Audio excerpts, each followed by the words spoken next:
Bismillahirrahmanirrahim. Assalamualaikum warahmatullahi wabarakatuh. Bagaimana kabarnya anak-anak? Semoga kita semua sehat, selalu dalam lindungan Allah, dan tetap semangat belajar. Hari ini kita melanjutkan kegiatan belajar kita ya, pada tema 6 subtema 3 pembelajaran 4. Buka bukunya halaman 130 ya. Kemarin pada pembelajaran 3 kita sudah belajar energi alternatif angin ya.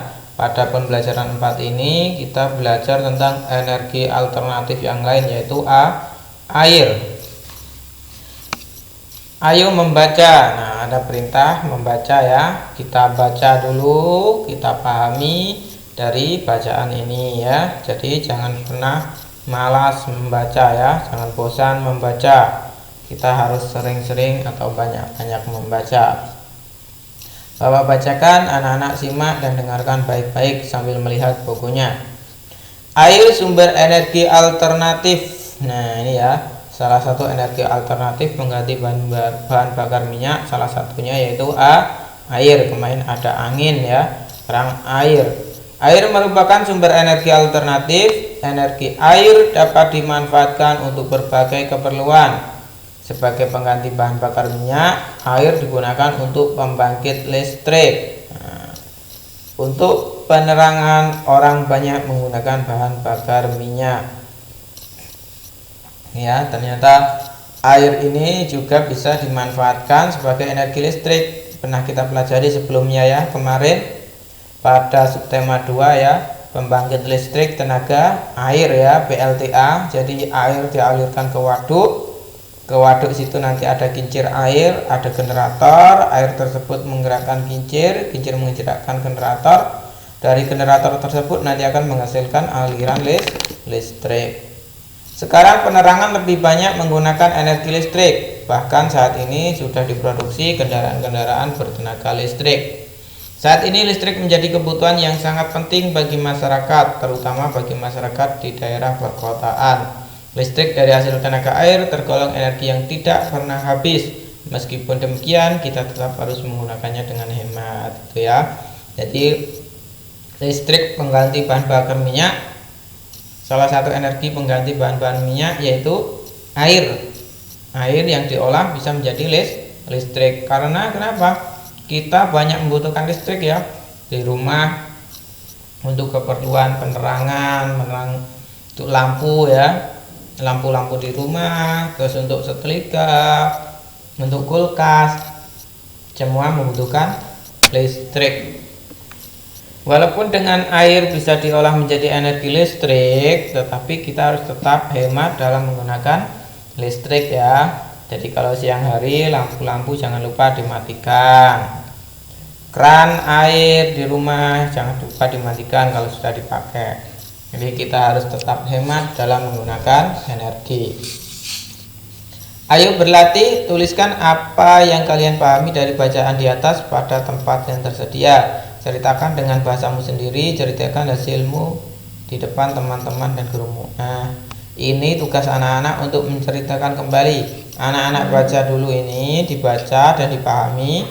Setelah itu anak-anak ceritakan kembali di sini dengan menggunakan bahasa anak-anak sesuai dengan pemahaman anak-anak. Minimal 5 baris ya. Nah, lebih banyak lebih baik. Jadi anak-anak tidak boleh mengikuti ini, tapi anak-anak ceritakan sendiri yang isinya sama dengan ini ya. Tidak boleh persis dengan ini. Anak-anak ceritakan kembali ini, isinya ini, tapi dengan bahasanya anak-anak sendiri. Seperti itu ya. Kita lanjutkan. Ayo mencoba berolahraga memerlukan energi. Nah, ini berolahraga ya. Mari berolahraga sambil menirukan gerakan kincir angin. Mari berolahraga sambil menirukan gerak kincir air juga. Kincir air dan kincir angin memiliki gerakan sama, keduanya bergerak berputar. Gerakan seperti kincir air atau kincir angin ya, berputar, memutarkan badannya.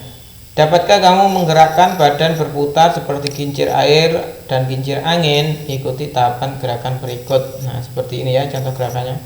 Badannya membungkuk dan berputar seperti kincir air atau kincir angin.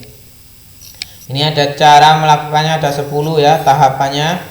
Nanti anak-anak bisa coba praktekkan di rumah ya, dengan mengikuti ini ya, tahapan-tahapan ini dari nomor 1 ini sampai nomor 10. Anak-anak tirukan ya, coba dipraktekkan di rumah. Kita lanjutkan, ayo membaca. Kamu sudah mengetahui bahwa tenaga air merupakan salah satu energi alternatif. Nah itu ya, jadi air salah satu energi alternatif pengganti bahan bakar minyak. Air milik bersama, meskipun tinggal di tempat berbeda, namun bumi kita satu. Kita semua tinggal di bumi yang sama. Kita semua harus menjaga bumi kita. Kita bersama-sama menjaga kelestarian sumber energi yang ada di bumi. Jadi kita bersama-sama harus melestarikan sumber energi yang ada di sekitar kita ya. Tidak boleh mencemari air ya. Tidak boleh berboros-boros dalam menggunakan air. Perhatikan gambar berikut ini. Nah, ini gambar ya. Perhatikan gambar ini. Ini ada sebuah sungai, ada di sini ada hewan rusa, ada burung. Nah, ini contoh lingkungan yang masih asri ya, masih bersih, asri. Hewan-hewannya masih terjaga, tumbuhannya terjaga, airnya bersih. Nah, kalau kita bisa menjaga kelestarian lingkungan dengan baik, maka bisa seperti ini ya. Kita bisa bersahabat dengan hewan-hewan di sekitar. Karena mereka bisa minum air bersih, makan rumput yang bersih ya. Karena tidak tercemar oleh lingkungan. Berikan penjelasan tentang kegiatan pada gambar. Berikan contoh kewajiban yang harus kamu lakukan pada kegiatan tersebut. Nah, anak-anak menceritakan ini ya, kewajiban apa yang anak-anak lakukan pada gambar seperti ini ya, menjaga kelestarian lingkungan ya. Nah, seperti itu nanti anak-anak ceritakan. Selanjutnya ayo berlatih. Ini ada gambar juga ya, kerja bakti atau gotong royong membersihkan lingkungan rumah. Ada yang membersihkan selokan ya di sungai, membersihkan kotoran-kotoran sampah-sampah yang ada di sungai atau parit ini ya. Ada yang menyapu halaman, ada yang membersihkan rumput, ada yang menyapu jalan. Kegiatan kewajiban yang harus aku lakukan adalah, ketika ada kegiatan kerja bakti atau gotong royong di lingkungan sekitar rumah, kira-kira kewajiban apa yang anak-anak harus lakukan? Nah, misalkan ya, anak-anak membantu ikut bersih-bersih. Nah, boleh ya, semampunya ya. Misalnya mampu mengambil sampah, itu yang dilakukan. Mampu mencabut rumput, itu ya. Nanti anak-anak kira-kira kewajiban apa ini ya? Kegiatan kewajiban yang harus aku lakukan adalah, ini kegiatan apa, terus kewajiban apa yang harus anak-anak lakukan, seperti itu ya. Yang selanjutnya, ini kegiatan bersih-bersih di rumah ya. Ini ada ayah, ada Edo ya, ada ibu, ada Beni. Nah, kira-kira ketika ini kegiatan apa? Kegiatan bersih-bersih halaman rumah misalnya ya.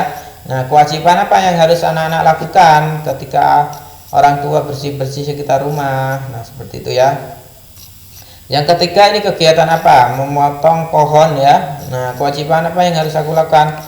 Ketika anak-anak melihat orang yang memotong pohon secara sembarangan atau menebang pohon secara sembarangan, kira-kira kewajiban anak-anak apa terhadap orang ini? Menasehatinya atau melarangnya ya, atau menegurnya, seperti itu. Nanti anak-anak pikirkan ya, dipahami dulu gambarnya, kemudian dikerjakan.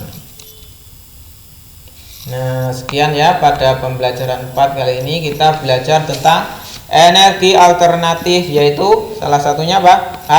Air ya. Kemarin kita juga sudah belajar tentang angin, air sebagai energi alternatif, energi pengganti dari bahan bakar minyak. Kenapa kita memerlukan energi alternatif? Karena bahan bakar minyak itu kalau kita sering-sering gunakan, karena banyak orang menggunakan, maka lama-kelamaan energi bahan bakar minyak tersebut bisa habis. Karena itu kita memerlukan energi alternatif agar tidak sampai kehabisan energi tersebut. Jadi kita harus menghemat ya, dalam penggunaan energi kita harus berhemat. Apa itu menggunakan air atau listrik, kita harus berhemat ya. Nah, jadi coba anak-anak praktekkan di rumah, menghemat energi listrik, menghemat energi air. Sekian pembelajaran hari ini, semoga bermanfaat. Walaupun di rumah harus tetap semangat belajar.